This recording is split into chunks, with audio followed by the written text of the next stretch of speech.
El Festival de Woodstock fue uno de los mayores hitos culturales de la historia de la música, creando una auténtica contracultura que triunfaría y se impondría a partir de ese momento como el canon cultural hasta bien entrado el siglo XXI. La guerra de Vietnam todavía hacía estragos en la población, y la droga acampaba a sus anchas en un mundo todavía demasiado conservador y sin la suficiente información. Bienvenidos a Woodstock. El Festival de Woodstock de 1969 nos sitúa en un contexto de plena contracultura norteamericana. Los jóvenes soldados marchan a luchar a un país del que apenas conocen y muchos de ellos volverán con mucho más que pesadillas de las selvas de Vietnam. Son los años 60, es la era de los hippies, del símbolo de la paz, de los Beatles, de Bob Dylan y en definitiva de todo un movimiento en el que las nuevas generaciones han crecido en un ambiente de posguerra muy alejado de la época que les tocó vivir a sus padres.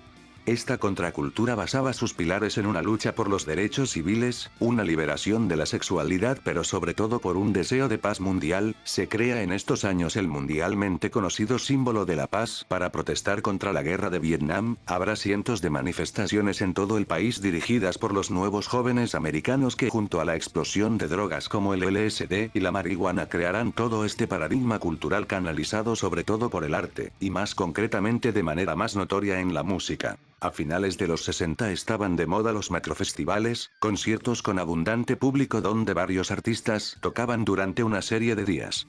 La historia del Festival de Woodstock comienza con Elliot Tiber, un propietario de un pequeño hotel en la localidad de White Lake, cerca de Nueva York. Tiber se encontraba en una difícil situación económica, estaba muy cerca de arruinarse, tenía una concesión en el pequeño pueblo de Bethel para realizar eventos musicales, los cuales no le daban muchos beneficios económicos y se le ocurrió una idea: llamar a una productora para realizar un festival en alguno de sus terrenos. La organizadora elegida fue Ventures, dirigida por un millonario adolescente llamado John Roberts y por el joven hippie Michael Lang. Tiber se puso en contacto con ellos. Cuando vieron las instalaciones de su hotel, decidieron que no había espacio suficiente, así que les propuso usar su concesión para eventos musicales en el pueblo de Bethel. Alquilaron unas propiedades dedicadas a la ganadería al tambero Max Yasgur, que al principio receloso de la oferta de Tiber y de Ventures acabó alquilando sus propiedades durante 3 días por $50,000. Los días elegidos para el festival fueron el 15, 16 y 17 de agosto con el nombre de Woodstock Music Art Fair, Festival de Música y Arte de Woodstock, titulado así debido a que originariamente iba a ser realizado en el pueblo homónimo a poca distancia de la ciudad de Nueva York. Las 240 hectáreas alquiladas a Max Yasgur proporcionaron al evento de unas colinas a modo de gradas para los asistentes que ofrecían una buena visibilidad, además de que el pueblo contaba con buenas comunicaciones y era también bastante cercano a Nueva York. El evento contó con un cartel formado por 32 actuaciones y más de 400,000 asistentes con un precio individual de $24 por los 3 días. Entre las actuaciones y bandas que acudieron destacan Jimi Hendrix, The-Who, Santana, Creedence Clearwater Revival, Joe Cocker, Janis Joplin, Joan Baez. Los productores llegaron a pagar en total $180,000 por todos los artistas, que por la época en algunos casos fueron unos cachés desorbitados doblando lo que habitualmente cobraban algunas bandas como The-Who o la Creedence. Son muchos los artistas conocidos que fueron invitados y que no asistieron al festival, como es el caso de Bob Dylan, The Beatles, Led Zeppelin, The Doors o The Beatles. La pregunta esencial es: ¿por qué se convirtió este festival en un hecho histórico y un símbolo de la contracultura norteamericana de los años 60?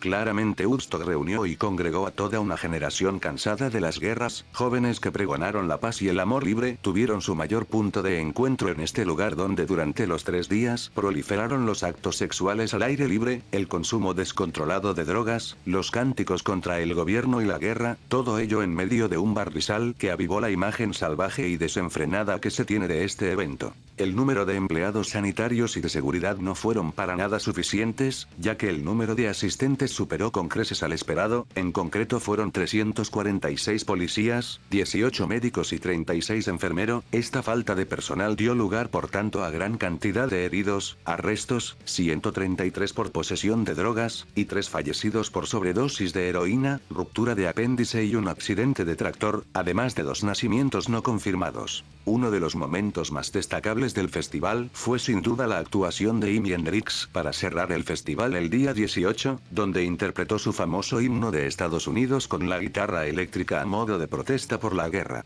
Algunas otras actuaciones legendarias del concierto fueron las del joven Carlos Santana, donde interpretó en un estado absolutamente de gracia su tema Soul Sacrifice ante un público que disfrutó sin pausa del legendario guitarrista. Es llamativo el hecho de cómo la asistencia final fue muchísimo más de lo que se calculó, las carreteras y accesos al festival quedaron totalmente embotellados y muchos artistas tuvieron que ser transportados en helicóptero directamente al escenario y mucha gente tuvo que abandonar sus vehículos y recorrer más de 20 kilómetros a pie. Bien se podría comparar Woodstock con los festivales de hoy en día, porque este festival fue en su momento lo que hoy son los macrofestivales electrónicos.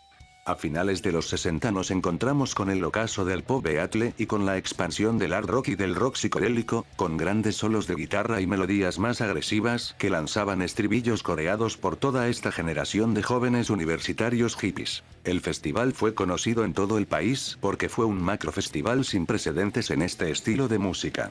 El festival fue grabado en audio y en vídeo, publicándose un primer álbum triple y un segundo doble por la multinacional WEA en 1970 y 1971, pero sin duda fue el vídeo documental titulado Woodstock, 3 Days of Peace and Music el documento audiovisual más importante y que más fama dio a este evento, dirigido por Michael Wadley, editado y montado por Martin Scorsese, ganando en 1970 el premio Oscar al mejor documental. La fama del festival fue tal que posteriormente se han realizado consecutivas ediciones del mismo en 1979, 89, 94 y 99.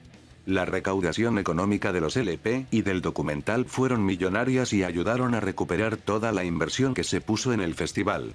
A día de hoy se sigue visitando el pueblo de Bethel, donde hay una placa en el lugar donde se celebró el evento, el cual mucha gente confunde al visitar el pueblo de Woodstock, donde originariamente se iba a encontrar. Para concluir, es muy importante señalar que todos los movimientos culturales tienen sus momentos particulares en la historia, es decir, eventos y situaciones concretas que dan cuerpo material a las culturas, como una guerra, una obra de arte, un concilio. En el caso de la contracultura americana de los 60, es muy certero señalar a este festival como su mayor representante al mundo exterior, ya que consiguió sin lugar a dudas una unidad hippie descomunal.